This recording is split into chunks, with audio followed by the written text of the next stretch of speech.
Hello everybody, this is Tammy, the OWL teacher, and I am here today to talk to you about how to motivate students.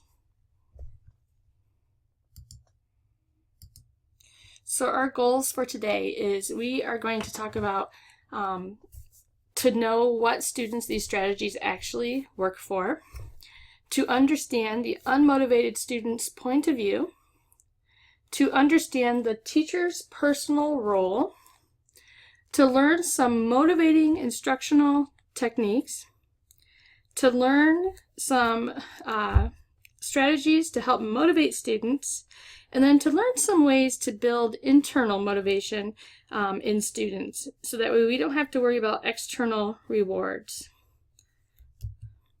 So these strategies should work to motivate students to study, to motivate students to work, get their classwork done, to motivate students who do not believe in themselves, to motivate students who are very capable of doing the work, to motivate students who are not motivated by rewards, and then basically to motivate any student in your classroom. So let's talk about the unmotivated student's point of view. When we see an unmotivated student, what do you see? Think about that for just a second.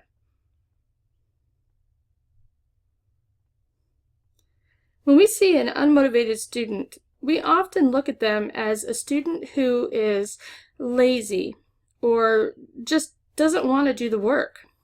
Sometimes we see them as a student who is out to make things difficult for us,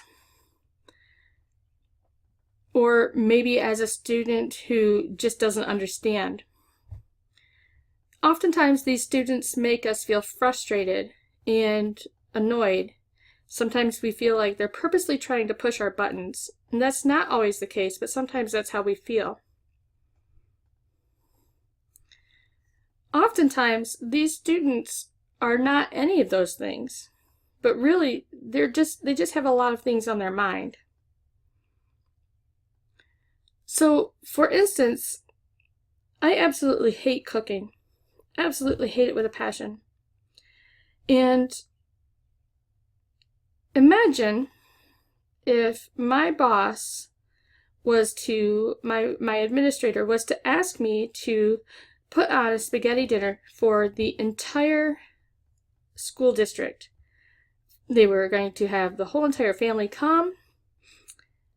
Everybody's families come, and they were going to serve them spaghetti dinner, and they were going to make money using donations to feed everybody.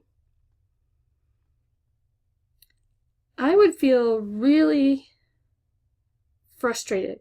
I would feel really intimidated. The first thing is because, number one, he's my administrator, and I would have to kind of do whatever he says. I would really struggle with being able to say no. The second reason is because I can't cook, and now I'm cooking for a whole bunch of people. So my first instinct would be to shut down. How am I going to do this? I would go into panic mode, and that would become a huge struggle for me. The same applies with golf. It's with each shot that you try to do to get the ball into the hole, you're going to feel worse and worse. And you think, I've got, 8 more holes to go, or even 17 more holes, depending on if you're on a 9 course or an 18 course. So this is the way that unmotivated students often feel. They are not motivated because they are lazy. They are not unmotivated because they are lazy, but rather they are protecting their self-worth. It's a quality of a self-defeating strategy. They're trying to protect themselves. They're withholding their effort. They're cheating. They're procrastinating. They're giving up, and sometimes even acting out because they don't want you to see how bad they are at something. Nobody's going to keep doing something that they're absolutely horrible at. There's no meaning, there's no relevance to them. So the role begins first with the teacher. And I know that some people say, well, I'm the teacher and I'm doing my part. And I'm sure you are. I'm not saying that you aren't. But the role begins with the teacher. You have to see the best in all your students. It's absolutely critical that you see your best in all the students. Try boosting students with a phone call or a little note. You can write just a little thing on a Post-it note and leave it on their desk in the mornings or after school. Try to make connections with students. Try to, take an interest in them, a genuine interest, and talk to them. When you start building those relationships, it really, really makes a difference. Have the students do the talking and you spend more time listening. Actually give the students encouragement. Use some humor. Show the students some respect. Instead of walking around and feeling like they're just lazy or feeling like you're not going to get anywhere with them, seek them out. Act like it's a life or death situation. Be insistent about knowing who they are and being their friend.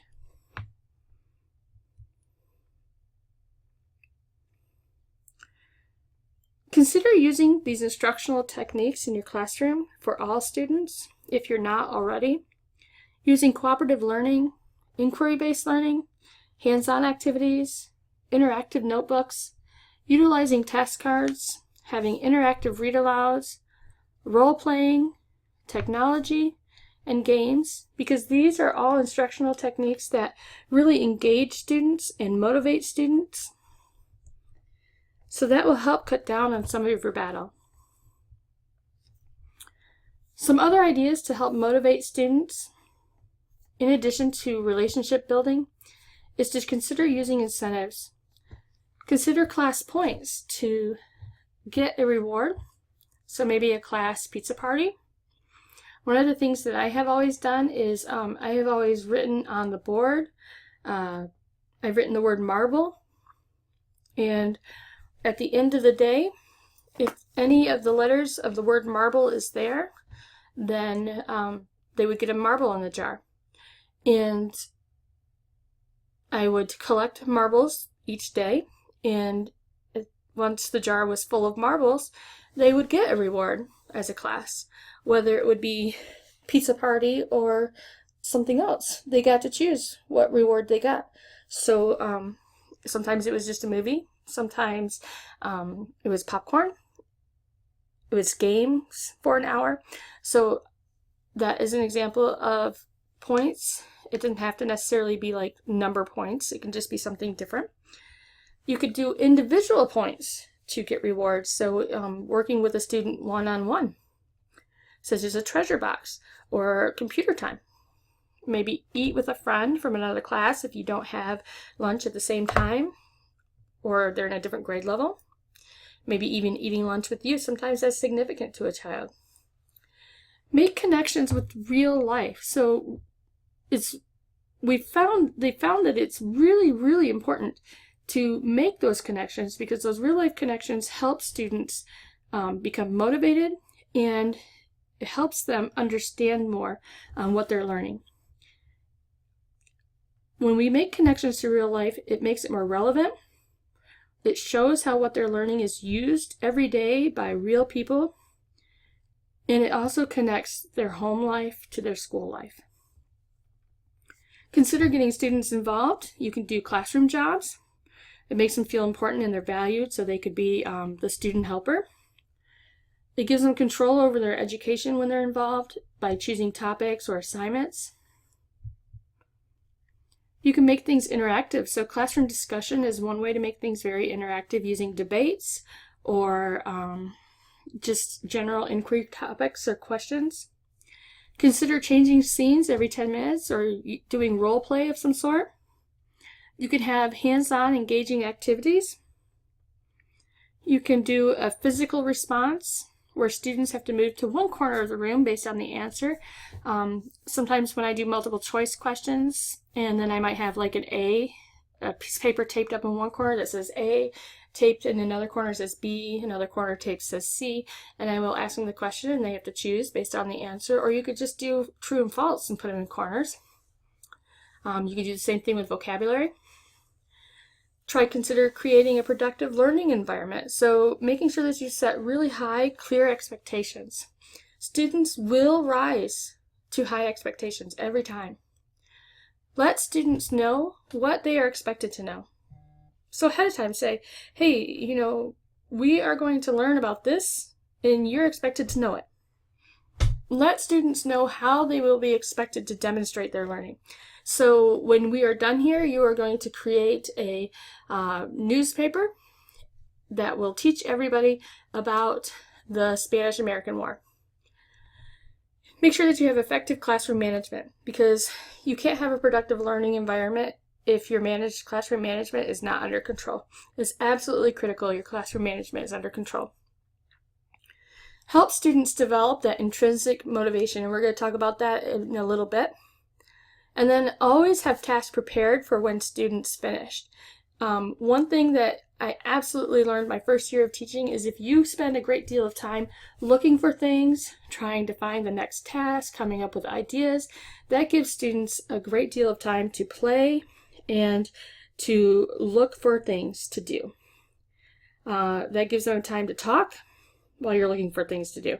So you really, really want to make sure that you are prepared at all times. It really cuts down on waste of time. It really cuts down on students' behavior getting out of line. So now we're going to talk about that intrinsic motivation. So self-persuasion. This is something that I found on edutopia.org, and I just thought it was absolutely wonderful and I wanted to share it, so I'm giving them their credit. Making sure that you create rules together is a great way for self-persuasion. What that means is they are actually persuading themselves to use intrinsic motivation when they create rules together. So together you're saying, okay, we are going to do this and then this. So they are helping you come up with their own rules. Then creating goals. We often find that when people create goals, they're more likely to stick to it because they created it. If you create the goal for them, they're less likely to be motivated by it because somebody else did it for them. Creating commitments and contracts. So we find that like independent students who are higher leveled students, when we give them contracts, they tend to do well by it because they're motivated by it. If you give any student a contract, let them choose the topics. Let them make the choices. Then they hold themselves accountable because they're the ones that are coming up with the whole entire thing. You're just agreeing to it. And then use self-reflection questions, such as, what are you supposed to be doing? Instead of using the questions where you're more in their face and more command-like. If you are using a command that says, get to work, instead of saying, what are you supposed to be doing? It's not going to be motivating as much. Ask students, on a scale of 1 to 10, how likely are you to, and then finish the sentence with whatever it is that you're doing. And then when they say, I'm going to give you an example. So on a scale of 1 to 10, how likely are you to line up and walk quietly to art? And then when students say they're most likely to do a 2 or an 8, then ask them why. Because you're putting that thought into their head ahead of time on what they are deciding to do for behavior.